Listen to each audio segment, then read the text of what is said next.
जिसका लिंक आपको नीचे डिस्क्रिप्शन बॉक्स में मिल जाएगा। दोस्तों इस वीडियो में हम डिस्कस करेंगे one way RCC slab section के बारे में। दोस्तों वन वे स्लैब का क्वेश्चन आपको स्क्रीन पर शो हो रहा है, उसमें गिवन डाटा है जिसमें पहला है RCC slab equal to 4 metre into 8 metre. दोस्तों इसमें 4 मीटर हमारी चौड़ाई है और 8 मीटर लंबाई है। दूसरा दिया गया है main reinforcement equal to 14 mm dia 200 mm centre to centre, जो कि अल्टरनेट बेंडअप बार है और L/7 डिस्टेंस पर बेंड कर दी गई है। ओके। तीसरा दिया गया है distribution bar equal to 10 mm dia 250 mm centre to centre provide किए गए हैं। चौथा हमारा है wall thickness equal to 300 mm और पांचवा दिया गया bearing of slab equal to 150 mm। दोस्तों बियरिंग जो है आपको अगर नहीं गिवन है तो आप खुद से मान लेंगे। चौथा दिया गया है cover equal to 15 mm and end cover जो दिया गया है 25 mm का है। लास्ट वाला सातवां है slab thickness equal to 150 mm। दोस्तों अगर आपको थिकनेस नहीं दी गई है तो आप सबसे हाईएस्ट थिकनेस जो कि 15 सेंटीमीटर होता है उसको मान लेंगे। तो दोस्तों इतना हमें गिवन डाटा है क्वेश्चन में, तो इसकी हेल्प से हमें वन वे स्लैब को सॉल्व करना है। दोस्तों इसमें से अगर कोई डाटा आपको गिवन नहीं होगा तो आप उसको खुद से मान लेंगे या फिर आप अपने बुक में से नोट कर लेंगे, याद कर लेंगे। इसके लिए दोस्तों हम स्केल मान लेते हैं। स्केल जो हमारी होती है 120 की आप या फिर 125 की भी ले सकते हैं, इसमें कोई प्रॉब्लम नहीं है। तो दोस्तों सबसे पहले जान लेते हैं वन वे आरसीसी स्लैब क्या होता है। तो दोस्तों जब इसकी लंबाई और चौड़ाई का रेशियो जो होता है वो ग्रेटर देन इक्वल टू 2 हो जाता है तो वो होता है हमारा वन वे आरसीसी स्लैब। तो यहाँ पे हम देख सकते हैं, मान लीजिए लंबाई हमारी L है और चौड़ाई B है, तो L/B ये रेशियो हो गया हमारा is greater than equal to 2, तो ये हमारा हो जाएगा वन वे आरसीसी स्लैब। और यहाँ पे जैसा कि हम चेक कर सकते हैं, यहाँ पे हमारी लंबाई 8 मीटर दी गई है और चौड़ाई 4 मीटर दी गई है, तो इसको हम डिवाइड कर देंगे तो ये हमारा 2 आ रहा है। तो इसका मतलब ये वाला फॉलो कर रहा है, यानी कि L/B is greater than equal to 2 को फॉलो कर रहा है। तो इस तरह से हमारा ये वन वे आरसीसी स्लैब हो गया। तो चलिए दोस्तों हम कंस्ट्रक्शन स्टार्ट कर देते हैं। तो इसमें हमें सबसे पहले टोटल लेंथ निकाल लेंगे। तो इसमें हम सबसे पहले छोटा स्पान ले लेते हैं, क्योंकि हमारी जो आरसीसी स्लैब होगी वो एक रेक्टेंगुलर टाइप होगी। ओके, तो इसमें हम सबसे छोटा वाला स्पान ले लेते हैं। तो इसमें हमारा कौन सा स्पान छोटा है, 4 मीटर। तो 4 मीटर को हम ले लेते हैं और इसको सबसे पहले हम क्या करते हैं, सपोर्ट की इसमें लेंथ जोड़ देते हैं। तो दोनों सपोर्ट की जो विड्थ है वो कितनी है, 300 mm। तो दोनों सपोर्ट को हम ऐड कर देंगे तो 600 mm हो जाएगा, और 600 mm को हम मीटर में चेंज कर देंगे तो 0.6 मीटर हो जाएगा। तो यहाँ पे हम ऐड कर देंगे 4.6, ये हमारा मीटर में चेंज हो गया। ठीक है, टोटल लेंथ। अब इसको हम स्केल पे चेंज कर लेंगे तो वो इंटू 100 डिवाइडेड बाई 20, तो ये हमारा 23 सेंटीमीटर आ रहा है। तो यहाँ पे हम क्या करेंगे, यहाँ पे हम 23 सेंटीमीटर खींच लेंगे इस तरह से।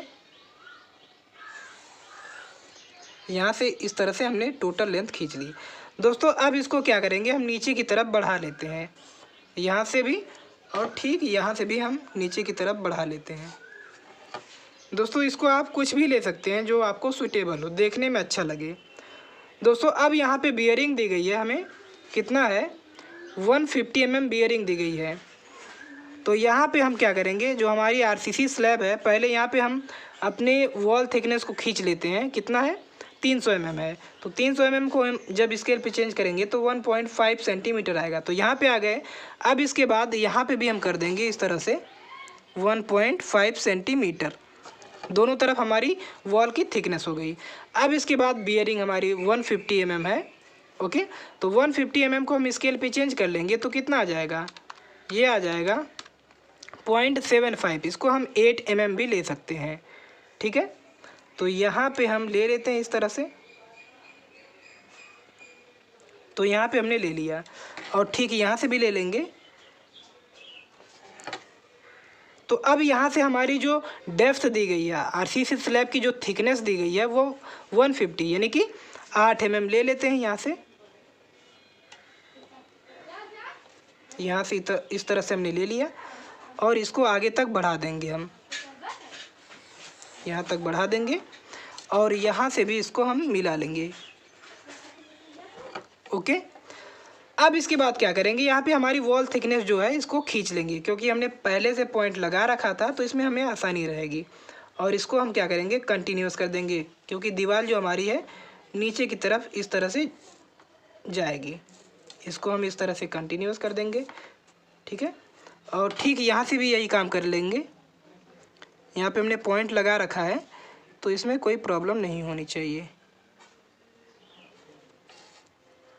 तो यहाँ पे हम इस तरह से कंटिन्यूस कर देंगे और यहाँ पे। तो दोस्तों यहाँ पे हमारी जो यहाँ पे हमारी जो स्लैब बन गई और हमारे सपोर्ट बन गए। दोस्तों अब बात करते हैं रेनफोर्समेंट का। तो उससे पहले हम यहाँ पे हम एक्सपेंशन गैप छोड़ देते हैं जो कि 1 mm मोटा होता है। तो यहाँ पे हम इस तरह से कुछ डार्क कर देते हैं, यहाँ पे 1 mm और ठीक यहाँ से भी 1 mm का डार्क कर देते हैं, ठीक है। तो ये हमारा एक्सपेंशन गैप हो जाता है।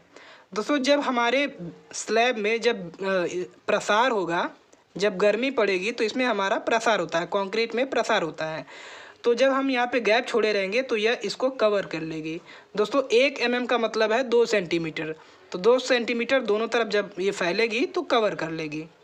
ओके, आई होप कि आपको इतना समझ में आ गया होगा, इसमें कोई प्रॉब्लम नहीं है।